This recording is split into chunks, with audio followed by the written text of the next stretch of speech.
So let's talk about trolling.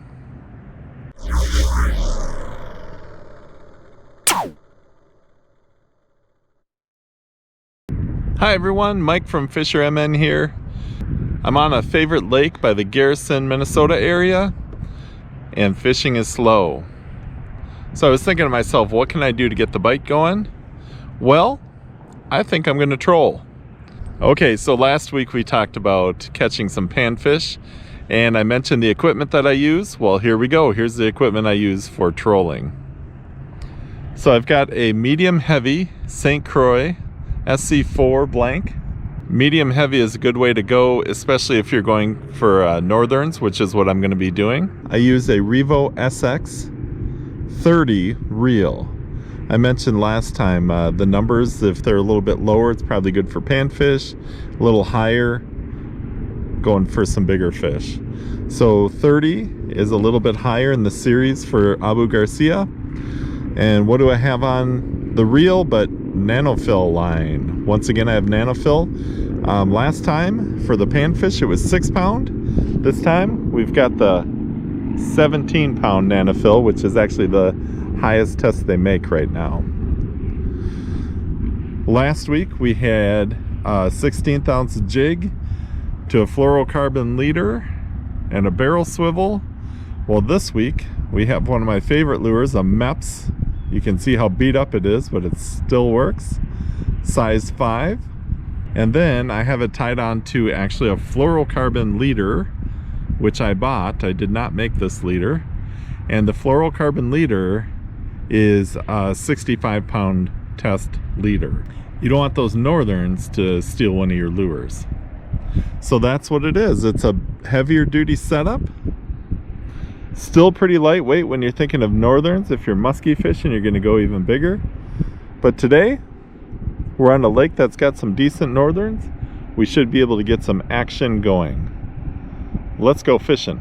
A spinner is always a good choice to troll with because it kind of mimics a bait fish or a minnow. Check it out in the water.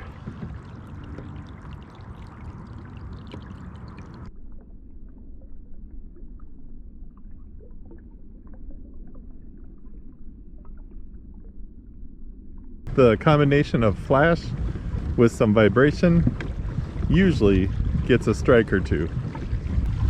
If you're trolling, a depth finder is a must unless you really know the lake. Sometimes the lakes are clear enough to where you can see the weed edge. I like to troll right off of a weed edge. Okay, so what I'm doing is I'm watching my screen and it's starting to tilt up. And the depth is coming up, and I'm seeing a few scattered weeds. This lake has a pretty defined weed ledge. So once we get there, we'll throw our lure in and see if we can troll up a monster. There we go. We can start seeing some weeds coming in. We're going to troll right above those shorter weeds. Every once in a while, you're going to want to reel your line in and make sure everything's running the way it should be. And it is. So we did that whole shore quite a ways, about a quarter of a mile, and it took us about 13 minutes. So no fish on the first one. We got other places to try. Okay, we're at our second trolling location. We're going to stick with our MEPS number 5 here. Green blade, white bucktail off the back. And we are going to find that weed edge.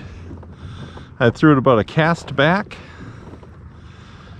And once you get moving forward, you'll feel that blade spinning. These St. Croix rods are amazing for that.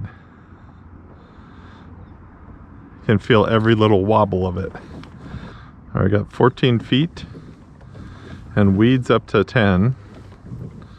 So perfect setup again. See if we can get one of those monsters this lake is known for. Last time I had a bunch of bait fish moving, I caught a northern right by it, so let's see. See, right now I'm caught on a weed, but sometimes if you just let it pull through, it comes through just fine.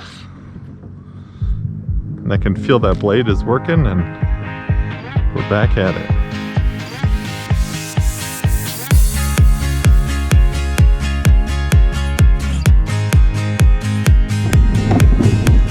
There we go, fish on.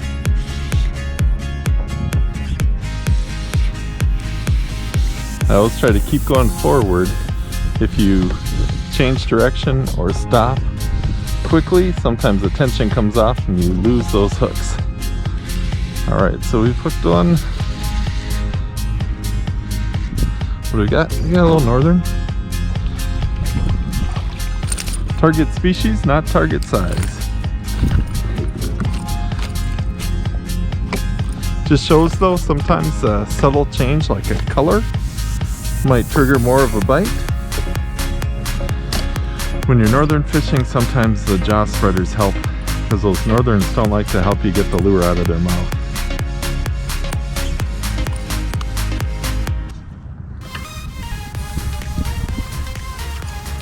There we go. Those jaw spreaders open up that mouth and then you take them out and there he goes. So this little stretch here, we've had a hit or a fish every time across. And in the fall, it's good to stick to an area where there's fish. So we're gonna continue, see if we can get another one. All right, one cast behind the boat, click it in.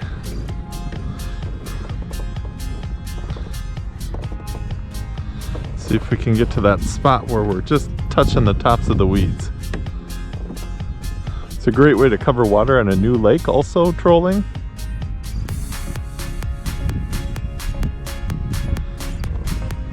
And for me, sometimes it's a nice break from casting.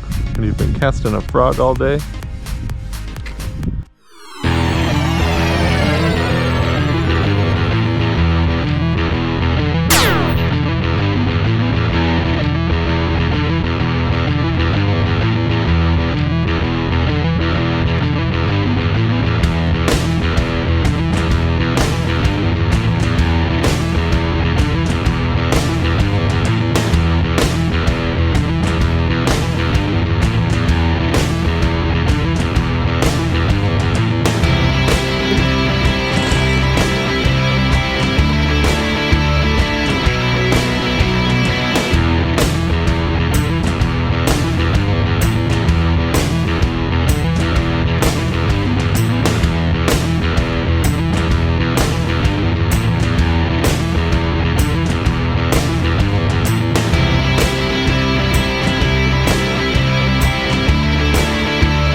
so MEP spinners catch anything, the little guys and the big guys.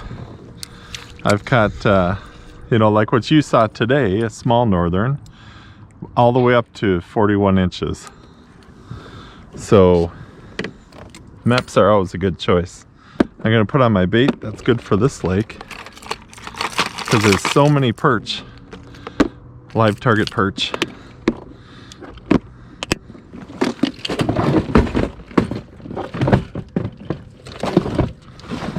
So now instead of that spinner action, we're gonna have a side-to-side kind of wobbling action.